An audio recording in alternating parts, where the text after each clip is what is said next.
Exposition Charles de Gaulle, une passion pour la France. Après les cérémonies et festivités du 80e anniversaire du débarquement de Provence qui se sont déroulées en août dernier à Saint-Cyr-sur-Mer, la ville accueille jusqu'au 17 novembre l'exposition Charles de Gaulle, une passion pour la France, pensée et organisée par l'association varoise de l'appel du 18 juin. Elle fait revivre sur plus de 80 panneaux les faits marquants de l'homme du 18 juin. Le père de famille au président de la République en passant par le général. Riche en faits historiques, elle sera présentée en détail par ses membres de l'association qui présenteront documents, textes, objets, 30 tableaux et un film documentaire. C'est à l'Espace Provence jusqu'au 17 novembre à Saint-Cyr-sur-Mer. Cette exposition est la plus grande exposition itinéraire de France consacrée au général de Gaulle et elle est à Saint-Cyr et nous sommes très heureux de l'accueillir à l'Espace Provence. On peut déterminer le général de Gaulle à travers trois moments forts. D'abord l'homme du 18 juin qui a appelé à la résistance et qui a de ce fait libéré notre pays du joug allemand. Deuxièmement, on va rencontrer l'homme un peu plus personnel dans sa famille lors de ce qu'on a l'habitude d'appeler la traversée du désert.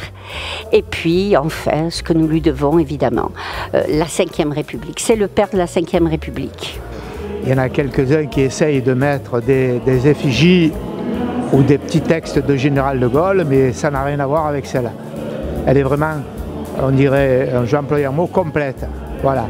De A à Z, vous avez sa naissance à l'école, quand il faisait du sport, et surtout l'écrivain que ça a été depuis l'âge de 15 ans. Il faut savoir aussi qu'il a fait des pièces de théâtre. Il a écrit des pièces de théâtre.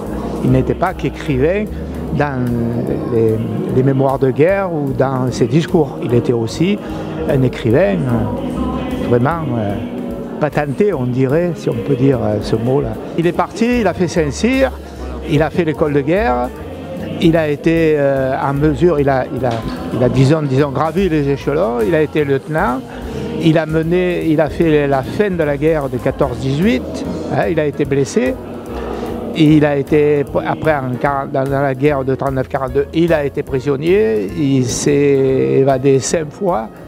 Alors tout le monde dit c'est parce qu'il était très grand, on le repérait assez de loin. Moi j'aime bien vous donner des petites anecdotes du général parce qu'elles sont, disons, très bien, disons, dans le moment. Les gros projets que ce soit la centrale hydroélectrique sur la Rance, c'est une centrale hydroélectrique, elle fonctionne avec la marée, vous voyez, marée haute ça va vers la Rance. Et marée basse, c'est l'eau de la Rance qui passe pour avoir la puissance électrique. Hein. Voilà. Le Concorde, c'est lui. C'est lui. Finir, disons, les essais nucléaires, c'est lui. Hein, parce qu'il voulait que la France soit autonome, disons, militairement. Et disons qu'on était 5e pays économiquement. D'ailleurs, on le voit dans l'exposition là-bas. Vous voyez les lettres de créance. À l'époque, l'Afrique était, disons, bien aidée par la France. Hein. C'est lui qui a sauvé la France pendant la dernière guerre. Mes parents étaient gaullistes et j'ai toujours... je suis originaire du Nord, de Dunkerque. Sa date de naissance, la mienne du moins, correspond à la sienne, le 22 novembre, pas de la même année, forcément. Et je trouve que c'est un grand homme qui disait ce qu'il pensait. Comme lorsqu'il a dit que pour mai 68, c'était la Charlie, qu'il ne voulait pas la Charlie. Et qu'il a fait des erreurs, sans aucun doute. Beaucoup lui reprochent l'Algérie indépendante, mais je pense que c'était la meilleure solution. Les amis, on espère que vous avez aimé cette vidéo de TV Sud, alors montrez-le, likez, commentez et partagez un maximum et surtout n'oubliez pas de vous abonner et d'activer la cloche pour ne rien manquer. Ensemble, on fait monter cette vidéo en haut des algorithmes. À très bientôt sur TV Sud les amis.